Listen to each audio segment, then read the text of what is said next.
صل على رسوله الكريم. أعوذ بالله من الشيطان الرجيم. بسم الله الرحمن الرحيم. وفي موسى إذ أرسلناه إلى فرعون بسلطان مبين فتولى بركنه وقال ساحر أو مجنون فأخذناه وجنوده فنبذناهم في اليم وهو مليم. وفي عاد إذ أرسلنا عليهم الريح الأقيم. صدق الله مولانا العظيم.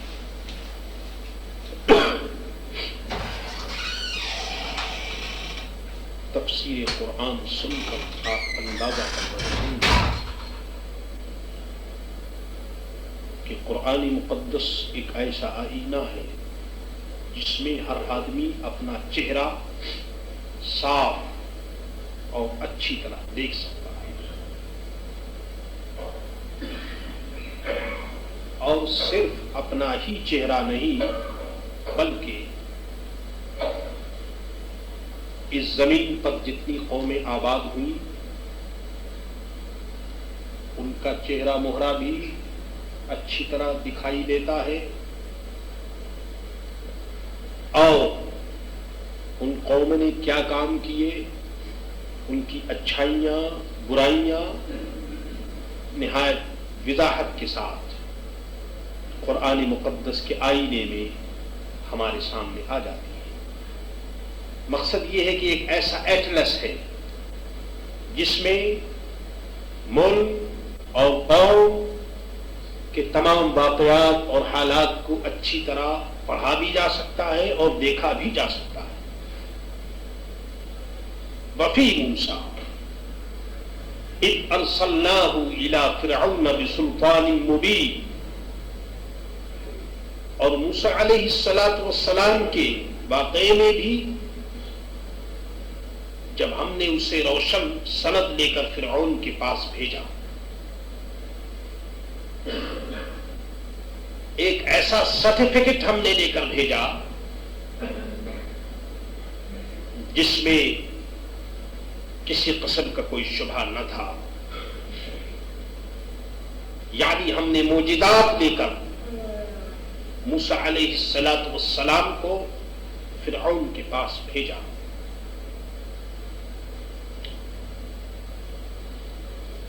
فتولى بركنه، تو پھر کیا ہوا، تو اپنے لشکر سمیت پھر گیا، یعنی فرعون خود بھی ایمان نہ لایا اور جو اس کے فالوورز تھے اس کو بھی اس نے ایمان لانے سے روک دیا۔ ہمیشہ یاد رکھیے انسان کا نیچر ہے کہ یہ خود برا کرتا ہے تو کرتا ہی ہے، مگر دوسروں کو بھی یہ چاہتا ہے کہ وہ بھی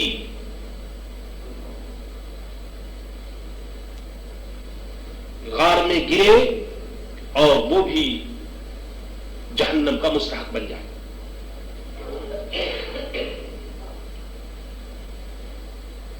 وہ اپنے لشکر سمیت پھر گیا، وقالا ساحر او مجنون، اور بولا کہ جادوگر ہے یا دیوانہ۔ اندازہ کیجئے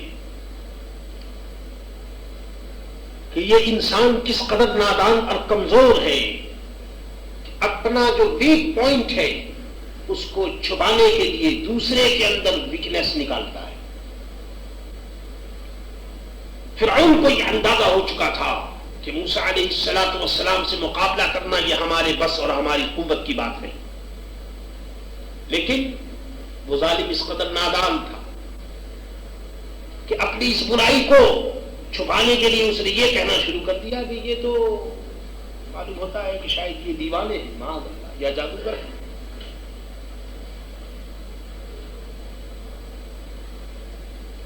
کیونکہ اگر ان کے اندر عقل ہوتی تو یہ میرے جیسے اتنے بڑے بادشاہ کے مقابلے میں یہ نہ آتے۔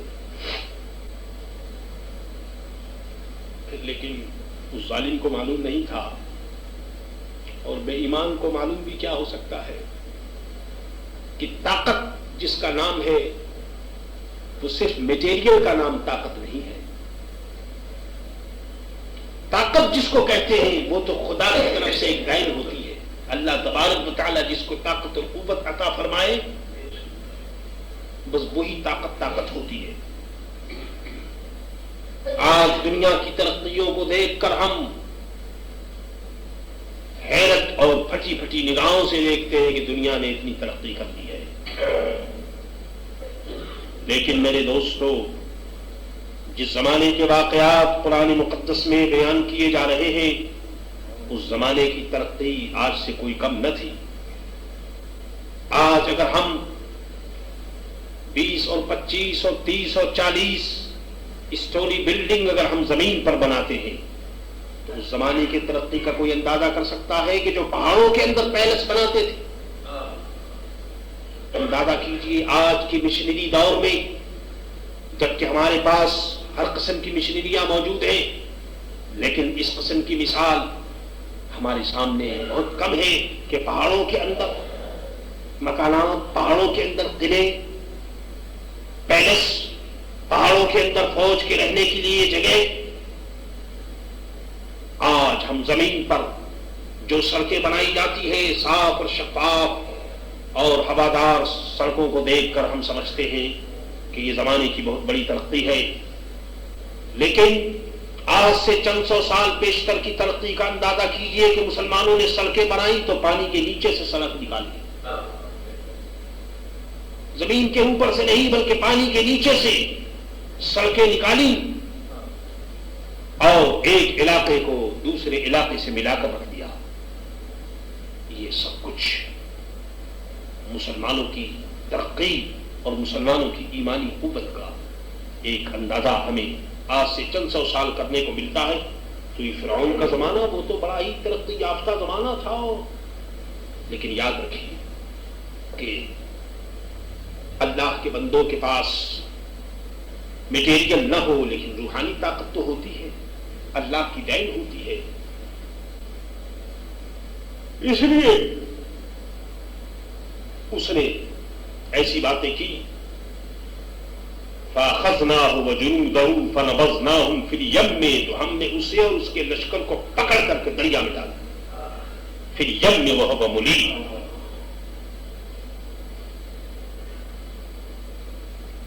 جو آدمی سمجھانے سے نہیں سمجھتا، سیدھا راستہ دکھانے سے نہیں دیکھتا، تو پھر اب کیا ہے؟ اس کا یہی انجام ہے. فَأَخَذْنَاهُ وَجُنُودَهُ، ہم نے اس کو بھی پکڑا اس کے لشکر کو بھی پکڑا. فَنَبَذْنَاهُمْ، اور ہم نے پھینک دیا فِي الْيَمِّ، دریا میں. وَهُوَ مُلِيمٌ، وہ ملامت کر رہا تھا.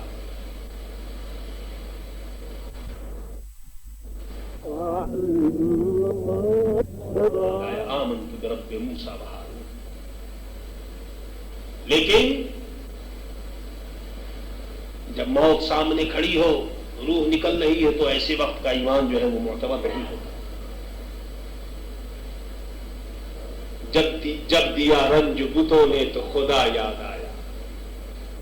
پریشانی اور مصیبت کے وقت میں تو خدا لوگ یاد کرتے ہی ہیں، اور اب تو میرے دوستو ایسا وقت آ گیا ہے کہ پریشانی اور مصیبت میں بھی لوگ خدا یاد نہیں کرتے. اللہ، اور مصیبت میں بھی آدمی عقل کے پیچھے مارا پھرتا ہے. وفی عاد، دیکھیے موسیٰ علیہ السلام کا واقعہ ختم ہوا. وفی عاد، اور یہاں سے ارشاد فرمایا جا رہا ہے کہ قوم عاد کا وہ واقعہ بھی یاد کر لیجیے کہ اذ ارسلنا علیہم الریح اللقیم، کہ جب ہم نے ان کے اوپر خشک آندھی ہم نے بھیجی. اللہ، ہوا جو ہوتی ہے میرے دوستو وہ رحمت کے لیے ہوتی ہے، اور یہ آندھی سائیکلون بن کر کے یہ سب کچھ آیا.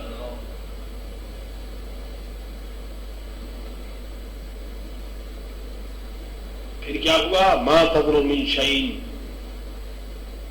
اتت علیہ الا جعلتہ کالرمیم، جس چیز پر وہ آندھی گزرتی، جس چیز سے وہ ٹچ کر جاتی، چاہے وہ آدمی ہو، جانور ہو، مال ہو، میرے دوستو اتت علیہ الا جعلتہ کالرمیم، اس سے وہ آندھی ایسا کر دیتی کہ جیسے یہ گلی ہوئی چیز ہے، کر رمی، جیسے کوئی چیز گل جاتی ہے، یہ گویا حضرت صالح علیہ السلام کی قوم بڑی مضبوط اور سرکش تھی، اس لیے یہ ہوا بھی ایسی آئی کہ انہوں نے ان کو ٹچ کیا اور ان کی ہڈیاں جو باقی رہی تو وہ بھی اس طرح سے باقی رہی کہ جیسے کہ ان کو کسی نے گلا کر کے اور پھینک دیا۔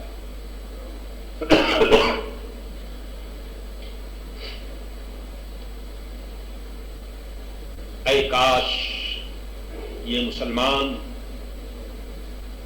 گلی ہوئی ہڈیوں کا تصور اپنے ذہن میں لاتا اور قبرستان کی حاضری میں یہ خیال کرتا کہ قبور کے نیچے اور قبور کے اندر کیسے کیسے جوان، کیسے کیسے ماں کے لال، کیسے کیسے بہادر جو زمین پر سینہ تان کر چلتے تھے آج قبروں میں لیٹے ہوئے ہیں، اور ان کی ہڈیاں کر رمیم جعلت ہو کر رمیم۔ وفی ثمود اذ قیل لهم تمتعوا حتی حین۔ اب قوم ثمود کا واقعہ بھی آ گیا۔ فرمایا کہ جب ان سے فرمایا گیا تمتعوا حتی حین، ایک ٹائم ہے تمہارے لیے، لمیٹڈ ٹائم، تم اس وقت تک مزے کر لو، تمتعوا، جو چاہو کرو۔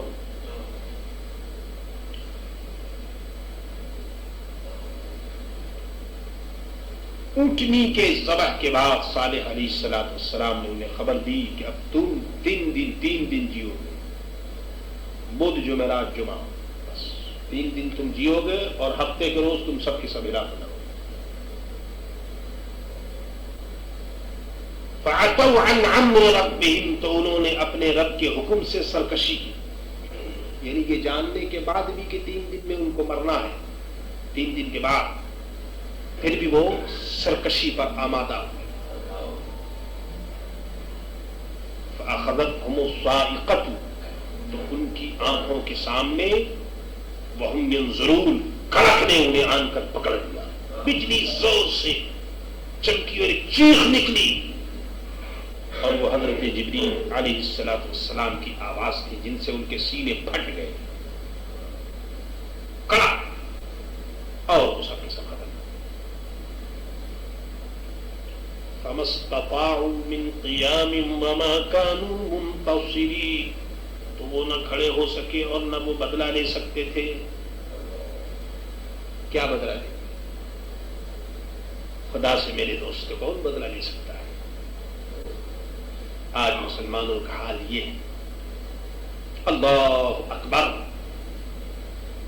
عزیزوں اور دوستوں، کیا عرض کروں، انسانی سمجھ اور مسلمانوں کی سمجھ اتنی خراب ہو چکی ہے کہ وہ صحیح راستے کو اختیار نہیں کرتا۔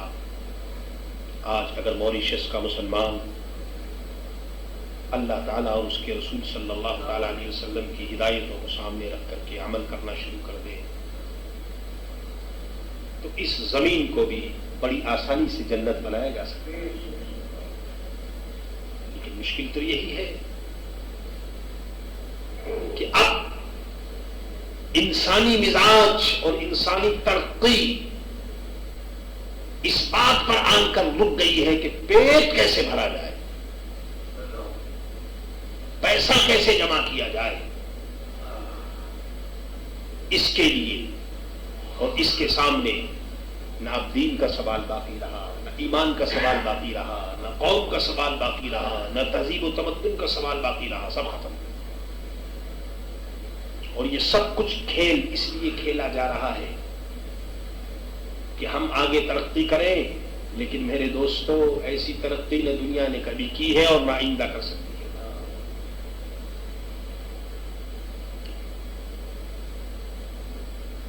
خداوند تعالیٰ سے کون بدلہ لے سکتا ہے؟ وَقَوْمَ نُوحٍ مِّن قَبْلُ إِنَّهُمْ كَانُوا قَوْمًا فَاسِقِينَ۔ اب وہ وقت آ گیا ہے میرے دوستو کہ اونچی مجلسوں میں موریشس کا مسلمان اپنے آپ کو چھپاتا ہے تاکہ کوئی اس کو مسلمان نہ سمجھ لے۔ اللہ اندازہ کیجیے، لوگ اب اپنے آپ کو چھپاتے ہیں کہ کہیں کوئی اس کو مسلمان نہ سمجھ لے۔ اندازہ کیجئے کہ جب یہ حال جس قوم کا ہوگا تو کیا اس کی تباہی اور بربادی کا کوئی اور انتظار کیا جائے گا؟ اللہ اکبر، کس قدر عجیب و غریب بات ہے۔ اور جہاں کوئی بات کیجئے مذہب کی تو وہ فوراً کہہ دیں گے صاحب یہ تو کمیونزم ہے، مذہب کی بات مت کرو، دین کی بات مت کرو۔ ایسے سر پھرے لوگ جہاں ہوں گے اللہ ہی تعالیٰ وہاں کا نگہبان ہے۔ اللہ، اس لیے میرے دوستو میں آپ سے کہتا ہوں کہ آج موریشس میں جتنی ضرورت آج ہے اتنی ضرورت کبھی نہیں تھی کہ یہاں اسلامی مدرسہ قائم کر کے اور لوگوں کے دماغ کو اور لوگوں کے مزاج کو بدلا جائے اور اس میں اسلام کی خو اور بو پیدا کی جائے۔ اور میں جب کہتا ہوں اسلامی مدرسہ قائم کیجئے تو اس کا مطلب صرف یہ نہیں کہ خالی عربی پڑھ لیجئے اور قرآن حفظ کر لیجئے، یہ میرا مطلب نہیں ہوتا ہے۔ خالی عربی پڑھ لینے سے اور قرآن حفظ کر لینے سے آدمی علامہ اور فہامہ نہیں بنتا۔ علم اور چیز ہے، عمل اور چیز ہے۔ میں جب کہتا ہوں کہ اسلامی مدرسہ ہو تو اس کا مطلب یہ ہے کہ اس مدرسے میں پڑھنے والا سر سے پاؤں تک مسلمان۔ خالی قرآن عظیم الحمدللہ بہت بڑی چیز ہے قرآن پاک کا حفظ کرنا اور عربی کا پڑھ لینا، لیکن خالی عربی پڑھنے سے تو خالی عربی پڑھنے والے تو یہودی لوگ بہت ہیں، وہ بہت زیادہ عربی جانتے ہیں، بخاری شریف سب جانتے ہیں۔ یہودی اور عیسائیوں کی کوئی کمی نہیں ہے۔ عربی پڑھنے والے سے کیا ہوتا ہے میرے دوست؟ عربی پڑھنا آسان، حفظ کرنا آسان، عالم بننا آسان، مسلمان بننا مشکل۔ مسلمان بننا چاہیے، یہ تو سب ہوتا ہی رہتا ہے۔ وَقَوْمَ نُوحٍ مِّن قَبْلُ، اور ان سے پہلے قوم نوح کو ہلاک فرما دیا، بے شک وہ فاسق لوگ تھے، اِنَّهُمْ كَانُوا قَوْمًا فَاسِقِينَ۔ اللہ، وَالسَّمَاءَ بَنَيْنَاهَا بِأَيْدٍ وَإِنَّا لَمُوسِعُونَ، اور آسمان کو ہم نے ہاتھوں سے بنایا۔ ہاتھوں سے بنایا کیا مطلب؟ یعنی مطلب یہ ہے کہ ڈائریکٹ ہم نے بنایا، یعنی آسمان کے بنانے میں کوئی بیچ میں کوئی آدمی تھا نہیں، رشتہ نہیں، ڈائریکٹ ہم نے بنایا بس۔ ہم نے ہاتھوں سے بنایا، ڈائریکٹ بنایا، اپنی قدرت سے بنایا۔ وَإِنَّا لَمُوسِعُونَ، اور بے شک ہم وسعت دینے والے ہیں، ہم نے بہت لمبا چوڑا آسمان ہم نے بنایا۔ اللہ، وَالْأَرْضَ فَرَشْنَاهَا، اور ہم نے زمین کو بچھونا کیا۔ فَنِعْمَ الْمَاهِدُونَ، تو ہم کیا ہی اچھے بچھانے والے ہیں، ہم نے بچھونا کر دیا فرش۔ آسمان چھت بنائی اور ہم نے زمین کو بچھونا کر دیا بس۔ اس لیے جو لوگ صوفی ہیں اور اللہ کے نیک بندے وہ سمجھتے ہیں کہ اوپر آسمان ہے اور نیچے زمین ہے، بس اتنے ہی مکان ہمارے لیے کافی ہے۔ اور یہی مکان میرے دوستو قیامت تک باقی رہے گا، اگرچہ قیامت میں یہ بھی ختم ہو جائے گا لیکن قیامت تک یہی مکان باقی رہنے والا ہے، اور باقی جتنے مکان ہیں وہ سب ختم ہو جائیں گے، ٹوٹ جائیں گے۔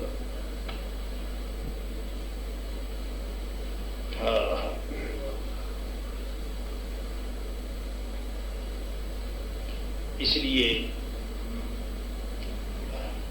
کسی اللہ کے بندے نے بڑی اچھی بات کہی، انہوں نے کہا کہ اے دنیا والوں، وہ اللہ کے نیک بندے جو اپنی قبروں میں لیٹے ہوئے ہیں تم ان کی خوشی کو اور ان کی راحت کو تم کیا سمجھتے ہو کہ ان کی راحت کا عالم کیا ہے؟ شاعر کہتا ہے کہ دن کو ایک نور برستا ہے میری تربت پر،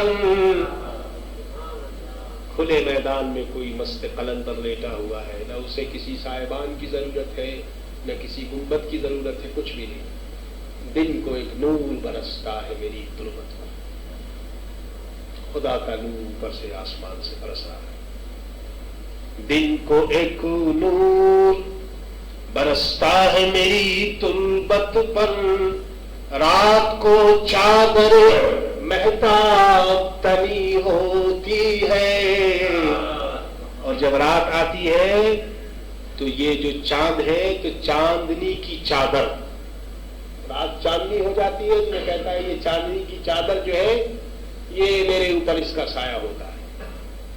سبحان اللہ، کیا عجیب و غریب باتیں ہیں، اللہ اکبر، فنعم الماہدون، بہترین ہم نے فرش بچھا۔ بتائیے زمین اس قدر وسیع ہے کہ گول ہونے کے باوجود فرش کی طرح بچھی ہوئی معلوم ہوتی ہے، اور نہ یہ لوہے کی طرح سخت ہے، اگر لوہے کی طرح یہ سخت ہوتی تو چلنا پھرنا دشوار ہو جاتا، اور نہ پانی کی طرح پتلی، پانی کی طرح بھی نہیں ہے کہ اس میں چلنا، بلکہ اللہ تعالیٰ نے ایسا بنایا ہے کہ اس میں آدمی چل سکتا ہے، پھر سکتا ہے۔ اور زمین، اتنی بڑی زمین آسمان کے مقابلے میں ایسے ہے جیسے کہ میدان کے اندر یہ 5 سینٹ یا یہ 1 سینٹ یا وہ 2 سینٹ کا جو ہوتا ہے اس کو پھینک دیا جائے میدان میں تو بس یہ ویلو ہے میرے دوستو اس زمین کی آسمان کے مقابلے میں، اتنا سا، جتنا بڑا آسمان ہے اس کے مقابلے میں اس کا ویلو اتنا سا ہے، جیسے ایک کوئی چھلا میدان میں پھینک دیا جائے۔ یہ ہے خدا کی قدرت۔ وَمِن كُلِّ شَيْءٍ خَلَقْنَا زَوْجَيْنِ لَعَلَّكُمْ تَذَكَّرُونَ، اور ہم نے ہر چیز کے 2 جوڑے بنائے کہ تم دھیان کرو، 2 جوڑے ہم نے بنائے، جیسے زمین، آسمان، دن رات، نر مادہ، چاند سورج، گرمی سردی، ہر چیز کی 2 جوڑے ہم نے بنائے، حق باطل، دانا بایاں، فقیری غنا، ہر چیز کی ہم نے 2 جوڑے بنائے تاکہ تم دھیان کرو۔ اللہ، فَفِرُّوا إِلَى اللَّهِ، اے بھاگنے والو، اگر تمہیں بھاگنا ہی ہے تو اللہ کی طرف بھاگو، فَفِرُّوا إِلَى اللَّهِ، بھاگو اللہ کی طرف،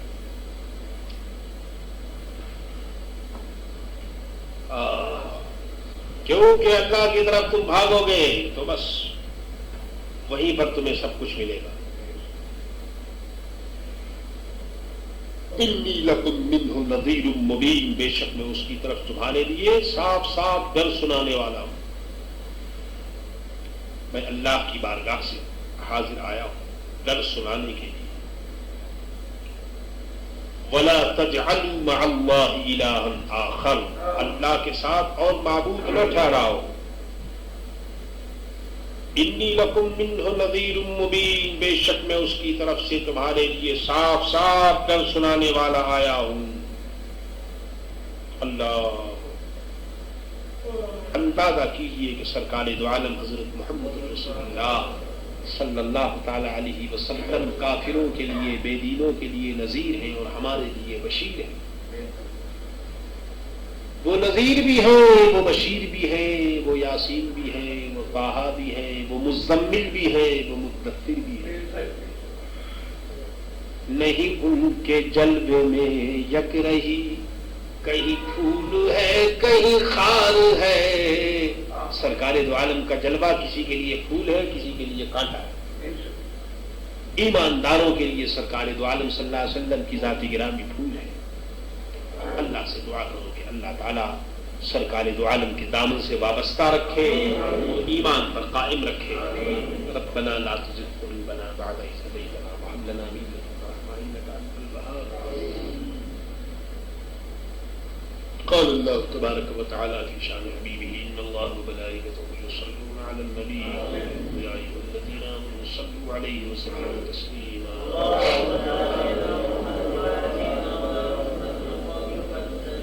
لا إن أولياء الله لا خوف عليهم ولا هم يحزنون